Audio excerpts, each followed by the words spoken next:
Hi, my name is Jovi and welcome back to Kids Corner. And my name is Grancy and we're glad to be back, right? Yes, and today we're going to be talking about more Noah. More Noah? Yeah. More Noah. Okay, so last week you read the story about Noah and how God was very angry with all the people because they were sinning, right? And Noah and his family found favor with God because they weren't. And he gave Noah really explicit instructions to build an ark because he was going to send a flood. Okay, and he wanted there was eight people that were going to be on the ark. Noah, his wife, his 3 sons, and their 3 wives. And each of their wives, they didn't have 3 wives. So that's 8 people on the ark, plus 2 of every kind of animal. Okay. Right? And this is what God said to Noah. You want to read this for us? Yeah. Good. This is how you build it. The ark is to be 450 feet long, 75 feet wide, and 45 feet high. Make a roof for it and finish the ark to within 18 inches off the top. Put a door in the side of the ark and make lower, middle, and upper decks. Okay, so shall we share a picture of what the ark looked like? Yeah. When we rode up and saw it? And this was just a replica. Right. A model. All right, there it is. Okay. There it is. You want to hold that up? Yes. Right. Now, you remember how many, we can't see the whole length of it, but do you remember how we could help everybody understand how big it was on the inside? What did our book tell us? 450 feet long. No, 450 of those semi-trucks could fit in there. If you could pile those big trucks in there, 450 would fit in there. And how long did it take Noah to make this?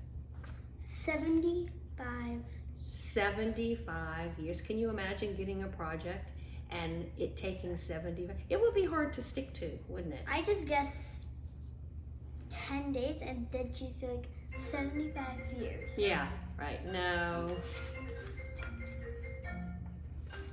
I hear a sound. Okay. Well, so Noah followed the directions that God had given him to follow, and he had to have provisions for the animals. He had to have water, he had to have enough food. Okay, so he and his sons developed a way to get the water, to carry the water, to have a way for food for the animals, and even they developed a way for when the animals went to the bathroom, how it all fell down and came out on the bottom layer, and then they would just clean that. So it took a lot of, I think the word's ingenuity for them. So would you like to share with our friends, this is an example of the clay vessels that were used to hold the water. Okay. So turn it around. Let's share that. There you go. And this is a picture of the crates that probably I would say the birds were kept in. Birds, chickens, hens. Yeah, so share that. I'm gonna find another picture here.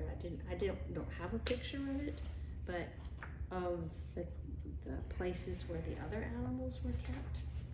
And they only, when God sent the animals to the ark, it was interesting because we read that Noah didn't go out and get the animals. God sent the animals to the ark. So in that picture that we looked at, you can see them walking 2 by 2 to get on the ark, right? So they had like the dog kind of animal. That looks like a little bit like a wolf. Yeah, a cat kind of animal. Okay, so when they got on the ark, they were leaving a land where they could have food and have a lot of nourishment. But when the waters came, when the rain waters came and flooded everything, what do you suppose it looked like when they got off?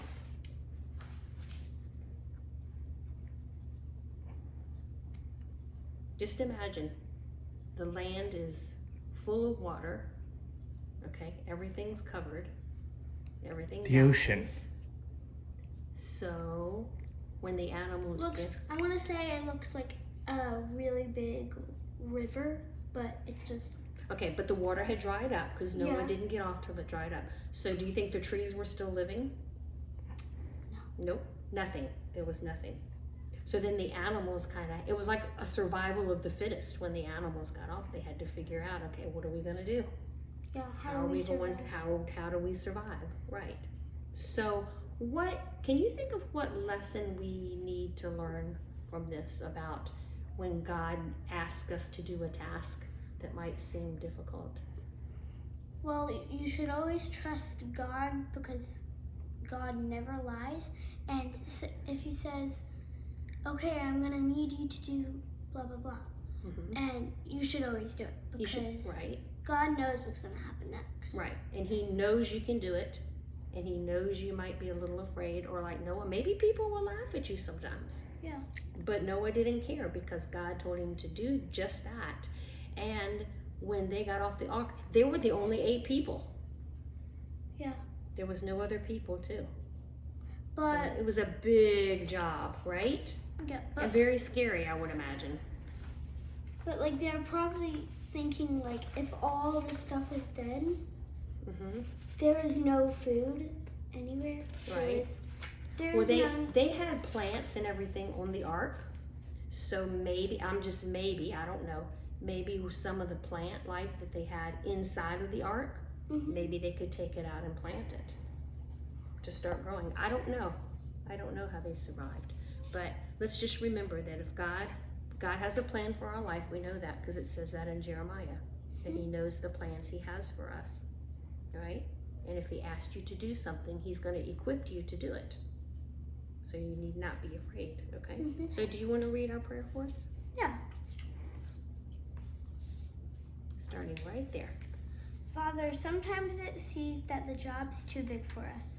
Help us to remember that when we put trust in you, anything is possible. Amen. Okay, well, let's tell our friends bye. Bye. Bye, friends, and we'll talk about Noah a little more next Friday. Okay. Okay? Bye.